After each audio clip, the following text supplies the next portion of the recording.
All right, we're on. Hi, everybody. I'd like to start this off by welcoming our interviewer, Professor David Wooff. Thank you very Hi, much. David. Can you hear me? I can. I'm looking forward to it. Thank you. All right. So you wrote your paper on the importance of collaboration in technology education. So let's get right into it. Let's start with our first question. So the first question me and John had for you today was, your chapter focuses on the importance of collaborative work in the classroom, highlighting the social, psychological, and academic and assessment benefits that come with that. I can understand how collaborative work can benefit a student's social and psychological development, but what is it about collaborative work that leads to better academic outcomes? And we're starting off an easy question then. So we could be here for half an hour on this one. Good. I think if I sort of think about tech ed in the UK, then without sort of going into the big background history of it, one of the things that tech ed did in the UK was it compartmentalized different strands of tech ed. So, and it also brought in things that potentially you would argue maybe not cognate. So we had systems and control electronics alongside product design, and then food technology for the actual art of cooking, really, rather than sort of technology side of it. So we were kind of forced at one point into a collaborative way of working. Powers that be, a government decided that the curriculum would be better through collaboration. So it was a forced collaboration. So a good example would be fishing. So in shop, you'd be making some sort of fishing box. In food, you'd be cooking a fish, and in textiles, because that was also in it, you'd be making a fish-shaped cushion. So very artificial and nothing that sort of worked. But I'm sure you know yourself that when you look at anything that sort of is technology based, you can't consider things in isolation.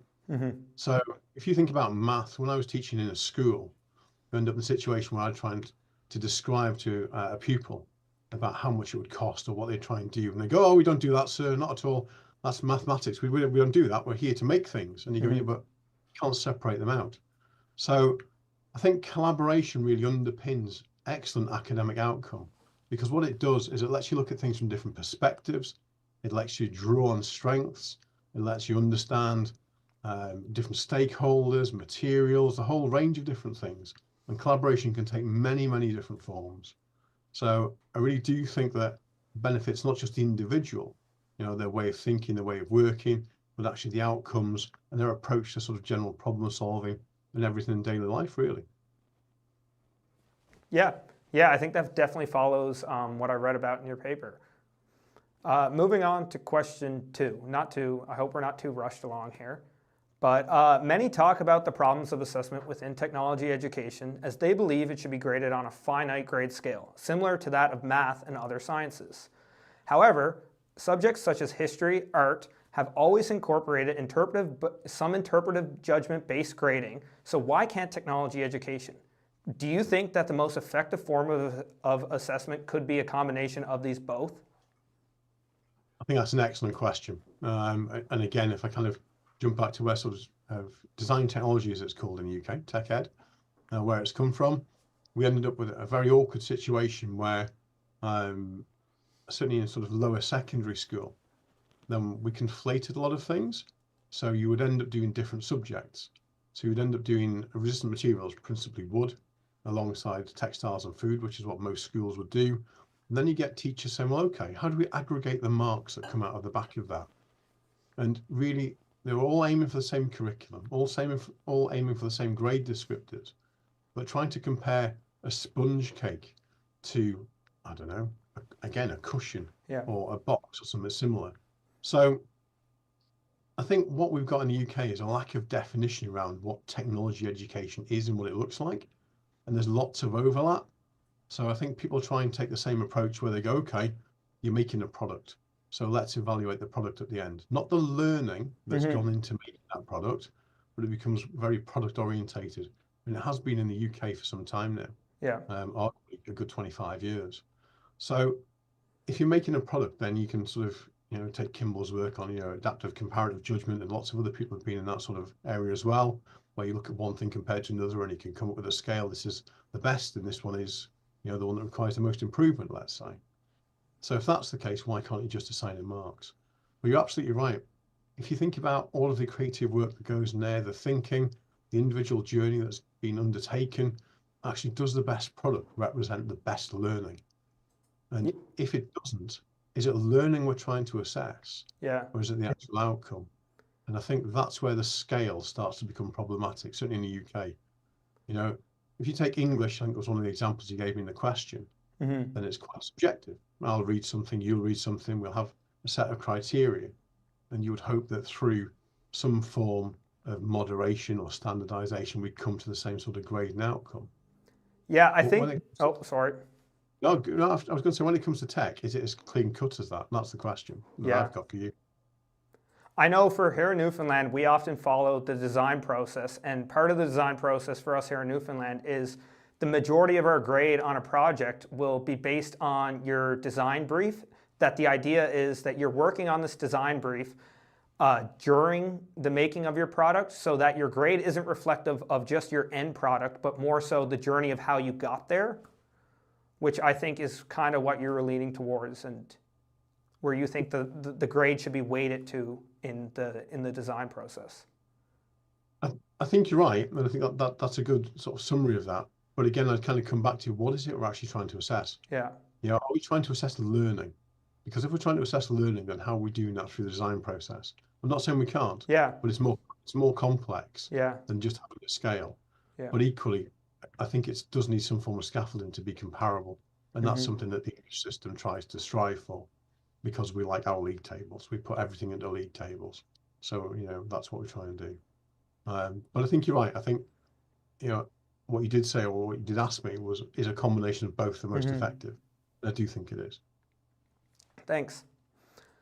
Our next question.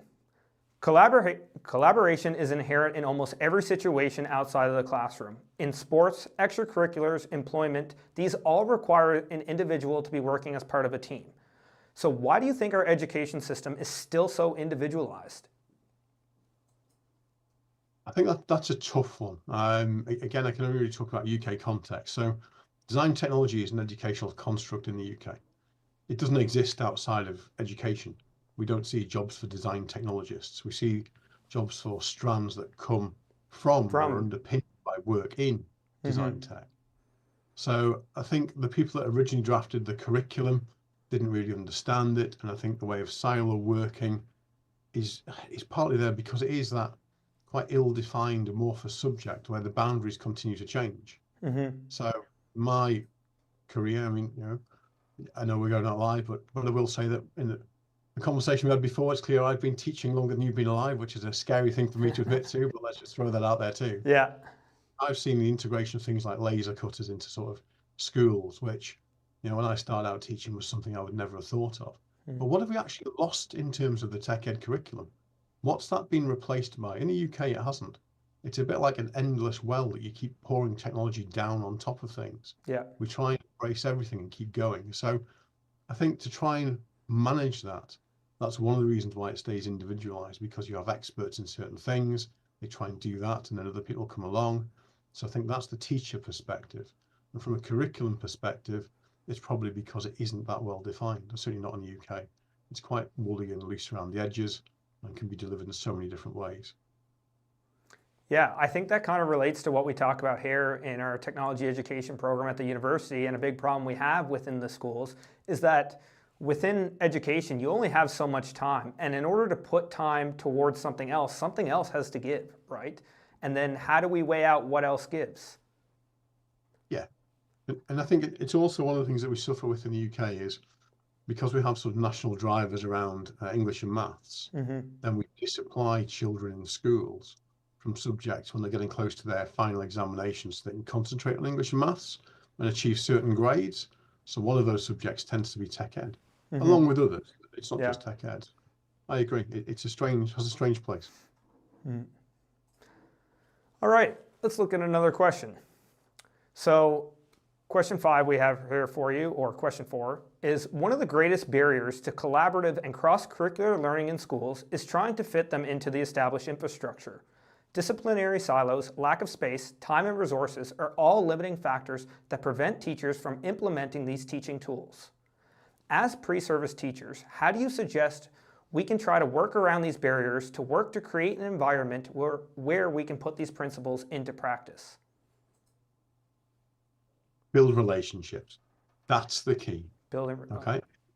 If you've got the buy-in from somebody else in a different subject discipline, and they can see how you can support, if you can do things in collaboration, so they're managing to get their curriculum goals and their achievements delivered or sort of worked with students, and you can do the same in a collaborative project, then instantly you're going to get more time, you're going to get more input, it's going to work better from my experience. I mean, I can give you an example from when I was teaching at school.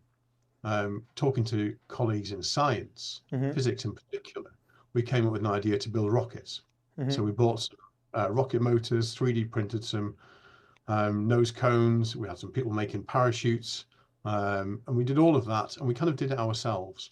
It wasn't anything that the school set up, and it only ever came around because actually we knew each other. We were the people that congregated at the back left corner of the staff room on staff briefing every morning, shared the same sort of, groans about car parking over a hot cup of coffee before we started the school day. So actually having relationships was really pivotal to bringing that project to fruition, because instantly had the buy-in on a personal level, but they could also see the benefits and how they could use that to teach in their class. So that was a really, really useful thing. That's the sort of, I would say, the easiest or probably the most productive approach that I've seen, without kind of going the other end of the spectrum where you're taking a formal proposal to a head teacher or a principal and saying that we need to do this and this is the reason why we need to do it. I tend to find that drags its heels longer, and you're not going to get what you want. You'll get a hybrid of it. You might get something, but that personal approach, knowing people and trying to understand their perspective and going, well, okay, if we teach it this way, if you take, let's say you're going to make a wooden coffee table, could you speak to somebody in the geography department? Would that work? They can talk about sustainability, can talk about carbon footprint, you can talk about where it comes from. There's a whole range of things in there. And maybe that's just an example, but if you can get that buy-in, is it something that they could align with and do and use in their classroom? In which case you start to break down those barriers very quickly. Yeah, I think collaboration with teachers is an extremely important process, but similar to what you mentioned, the teacher, in many cases, that's where teachers are going above and beyond outside of their day-to-day or outside of doing work when they're not on their pay scale, right?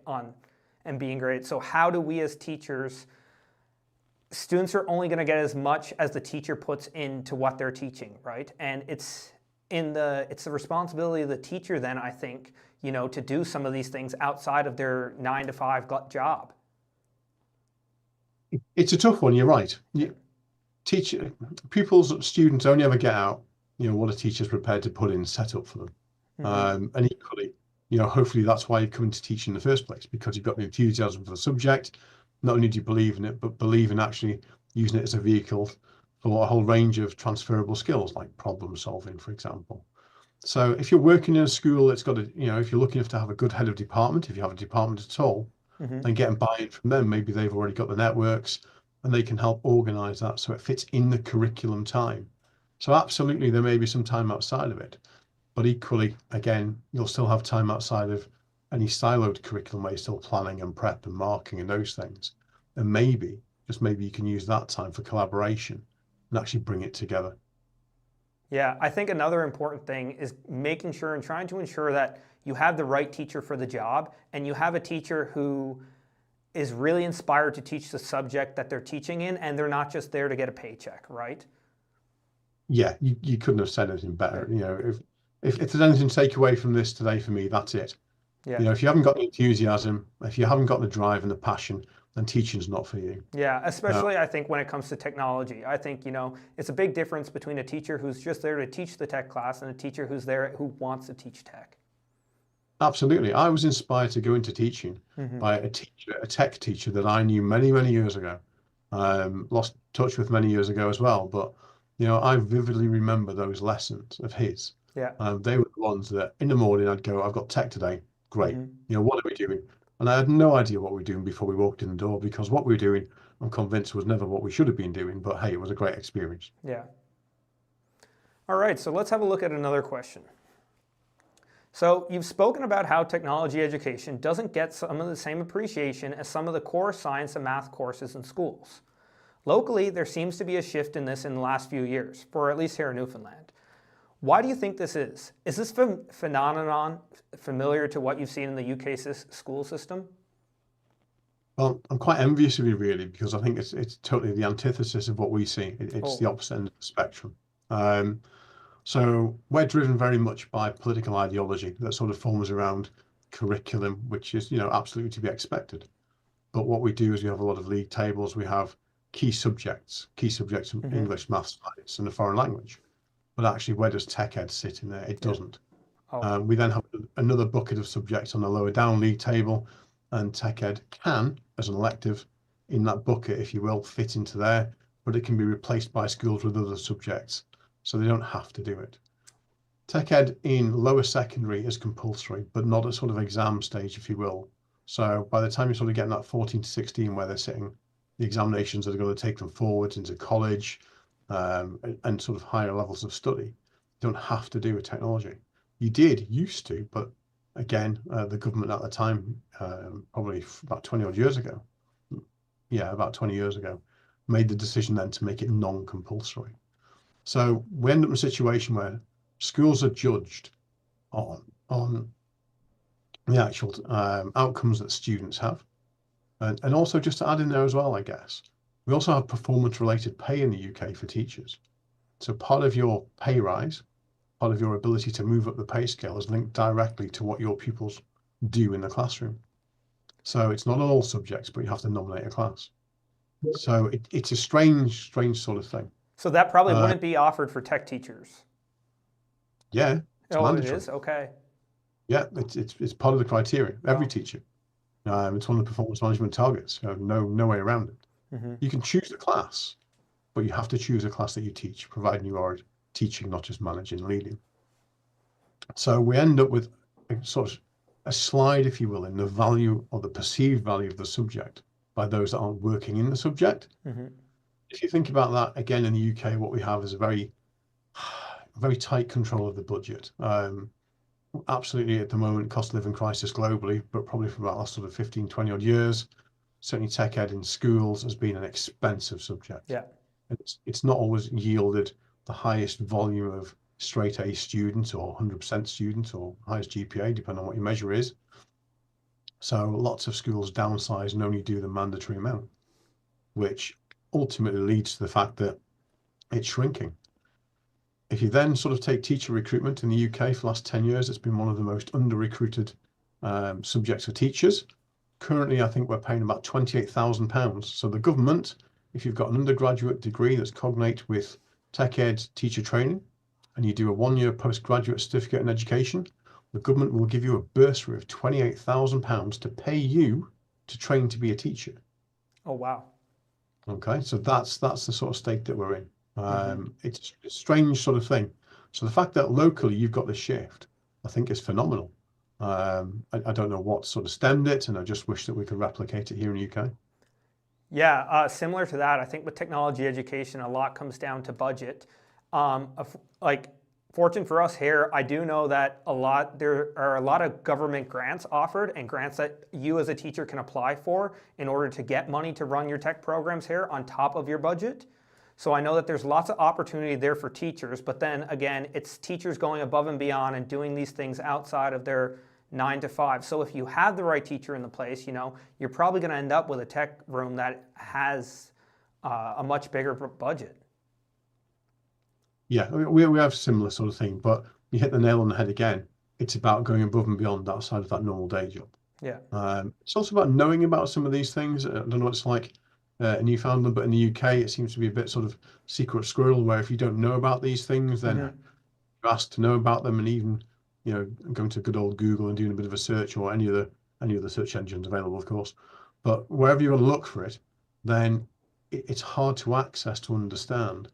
And when you do, and somebody's successful, then they're vastly oversubscribed. So you end up in a situation where they're not paying out as much as you need to make any sort of meaningful change. Okay. Yeah. I got one more question for you before we move on to some interview questions. And that is, this hierarchy of education doesn't seem limited to just technology education. We often see people diminishing the value of the arts in education. Naturally, there is a value for striving for much more cross-curricular and collaborative exposure in order to enhance any individual subject. Most people are familiar with the term STEM, but in your chapter, you modernize the acronym to STEAM, which brings the arts into the conversation. What outcomes are we hoping to achieve by integrating the arts into technology education? So I think in the UK, if you sort of think about where the sort of subjects come from, we used to have art and design, and then design and technology. So the synergy was there and the crossover. And I think really for me, by bringing art into it, it's about bringing that creative flair into it where nothing's off the table. If you think about how Dyson started out with these vacuum cleaners, these 400 plus cardboard models, just set about with no design, just went off and sort of made them, and then ended up iteratively where he was, and then started designing from there. It's the same sort of principle. There are lots of techniques and ways of thinking and crossing boundaries and going, well, why not, that occur in art.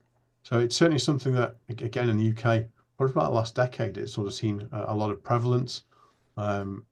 Absolutely, it's subjective, but maybe that's what it really needs. It's that injection of, not necessarily being mundane or not necessarily being predictable, but looking at it from a different perspective, going, well, why not? Why could it not look like this? Why could it not look like that? Yeah, I think it's extremely important to incorporate, the idea of art and creativity into a lot of our technology courses. So I think we'll move on now to some audience questions, and we got one from two of our classmates, Matt and Brett. Okay, so the first question is, what are the pros and cons of collaboration between students with different skill levels? Oh, again, we could talk about this for hours. Let's start with the cons first, because that's easiest. When you're trying to assess something, what is it you're actually assessing? So as a teacher, if you're looking for collaboration and assess a piece of work, how do you do it? Do you aggregate the outcome? Do they both get the same mark? If one person's carrying another, where does that go? How does it work? So that's the dilemma that you face when you're sort of trying to do something collaboratively. On the plus side, if you've got one student that's great at something, another one that's developing sort of their skills or where it sits, then that peer support is fantastic. And it can work both ways. So the person that knows more can actually gain an awful lot from trying to articulate what it is they're doing or demonstrate those things. So it helps them hone their own skills. And equally, some pupils respond better to support from peers than they do necessarily from member staff. Not all, but sometimes they do. The problem comes down to assessment. That's the key to it.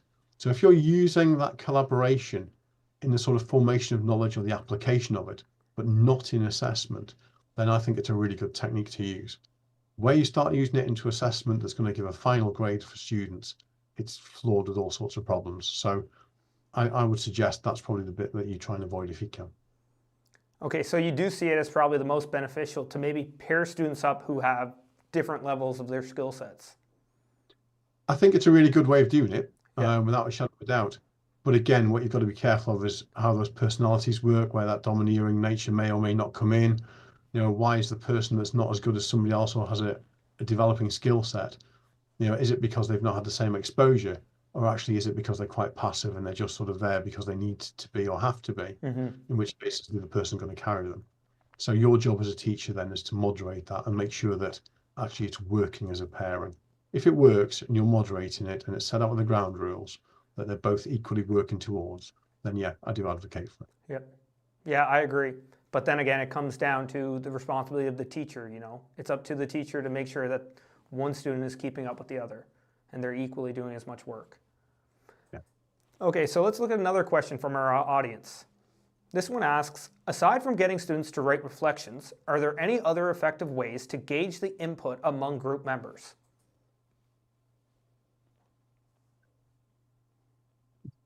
It's a real tough one, because you can have them do something in a group work and then get them to independently afterwards produce an artifact, do something, demonstrate or present. So arguably that's a reflection in a different way. If they're trying to do something or put a skill into practice and you're evaluating that, that's another way of looking at it. But again, it depends what they are collaborating on. But the reflection is useful, but it probably goes back to one of the earlier things that we said when you were asking me the questions originally. What is it we're trying to assess? Are we trying to assess their input, their impact, the outcome, or are we actually trying to assess their learning? Because if we're genuinely trying to assess their learning, then potentially their own reflection may be arguably one of the best ways of doing that. Yeah, I agree. I definitely think that that could be most beneficial when having students work together. All right, well, I think that concludes our interview for today. I'd like to thank you, David. Me and John really appreciate you taking the time to meet with us today, and what a fun experience this has been. Thank you very much. Thanks for your time, and thanks for the questions. Appreciate it. All right, thanks, David. Thank you very much. Good afternoon.